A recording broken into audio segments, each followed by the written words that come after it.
ভাই কই যাইতেছেন? আপনাকে বলে যাইতেছি, বস ভাবির পাহারা দিয়ে রাখতে কইছেন তো তাই।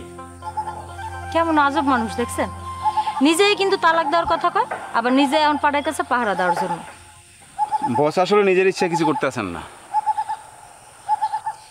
দিবা ভাবিও না এই একই কথাই কয়। কথা তো সত্য। তাই যদি মনে করেন তাহলে আব্বারে ছাড়ছেন কেন? সারসি সুলেমান মির্জার লগে হাত মিলানোর কারণে। আমি একটা কথা কইলে রাখবেন? বসের কাছে ফিরে যাওয়ার কথা কইবেন তো? হ, আব্বা খুব একলা হয়ে পড়ছে। ভাবির কাছ থেকে আসলে দূরে থাকা যাইব না, ভাবির জীবনের হুমকি আছে।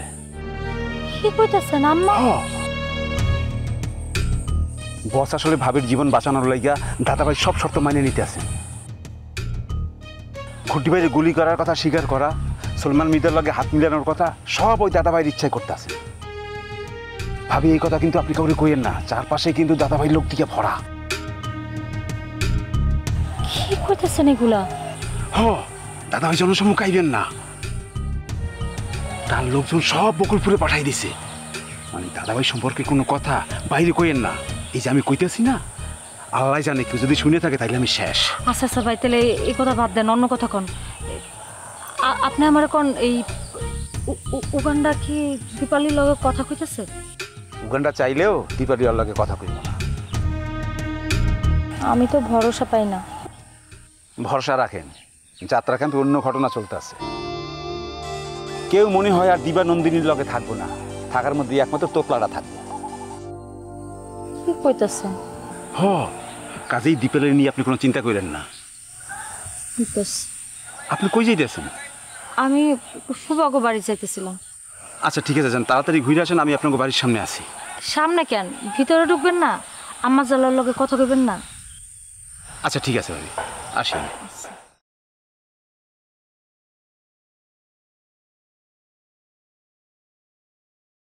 নদীর বুকে চর আমি কি তোর পর, আকাশ ভরা চন্দ্রের আলো কর্ম সুখের ঘর।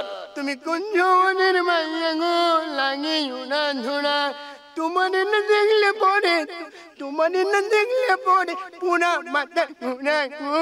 রে আসুস কেমন? ভালো আছি, আপনি কেমন আছেন? আছি ভালো আছি। তোর ভাই কখন আইছে? এই কিছুক্ষণ আগে। তো তুই আনতে কই যাস? আমি কি করবো, ভাই রেস্ট খাচ্ছে, এই জন্য আমি একটু হাঁচি বেড়াতে যাচ্ছি।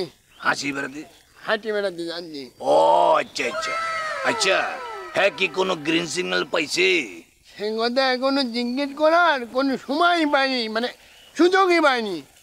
ও আচ্ছা আচ্ছা। তাই আমার যেটা মনে হয় এত সহজে গ্রিন সিগন্যাল পাইবো না। আপনি তো সব জানেন, শুনছেন, তাহলে আপনি যদি নিজেই জানেন তাহলে আমার কাছে প্রশ্ন করতেছেন কি কারণে? চুপ থাক, খালি ঠেস মেরে কথা কস। একদম ঠেস মেরে কথা বলে পাড়া দিয়ে একদম সব বাইর করে ফেলাম। আউল করে বলো ভাই, দেন দেন ভাই দেন, খুব উপকার হয়। এই এটা বাদ দে তো। আচ্ছা, লীলাবতী সরকারের ব্যাপারে কিছু জানে? নিগার যে হেরে দিয়া দোকান উদ্বোধন করাইবো, বিজদানি তো কোনো আরাম হয়নি। হ্যাঁ, মানে সে আজে খুব মেজাজের সাথে বাড়ির ভিতর ঢুকেছে। তার মেজাজ যে কী কারণে খারাপ এটা আমি জিজ্ঞেস করতে পারি নাই। আর সেগুলো আমি খুব টায়ার, কি ক্লান্ত, ক্লান্ত, ইংরেজি তো বোঝেন না, ক্লান্ত। বলে আমি খুব টায়ার হয়ে গেছি, একটু ফ্রেশিং হবো, হয়ে আমি একটু ঘুম দেবো, কেউ যেন আমার ডিস্টার্ব না করে। এটাই তার সাথে আমার শেষ কথা। বুঝতে পারছি। আমার কি মনে হয় জানোস? কি? আমার মনে হইতেছে নিগারের লগে তার কোনো ঝামেলা হয়েছে। ঠিক আছে, হতে আবার কি হইব? আর বুঝোস নাই, সে অনেকদিন পরে গ্রামে ফিরছে, ফিরে মনে করছে নিগার বাড়িতে ঢুকছে আর নিগার অপমান করে বাড়ি থেকে বের করে দিচ্ছে। ঘটনা যদি তাই হয়ে থাকে, আমি আমার খলিল ভাইরে ঘুমো, তুমি ওই নিগারে কোনো দিন বিয়ে করো না। না, এত ফাল পাইরো না, নাচানাচি কম করো, বুঝছো? আমার লগে নিগারের কথা হয়েছে, নিগারে তোমার বাইরে বিয়া করবো না।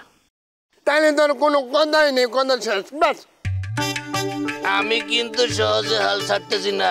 তুই আমার লাগে চল। কই যাবো? জাহান নামে যাবি, চল।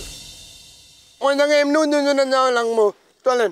আরে এদিকে এদিকে এদিকে রে আমাদের বহুত দিন তুই গান উনাস একটা গান গা তো। আমার খলিল খালাম শুরু কি অনেক কি সব কথা আমার আমার হতে যাবে কি হতে আপনি জানেন। বকুলপুর টিভিতে প্রচারিত হওয়ার পূর্বেই সম্পূর্ণ নতুন এপিসোড দেখুন শুধুমাত্র দীপ্ত প্লেতে।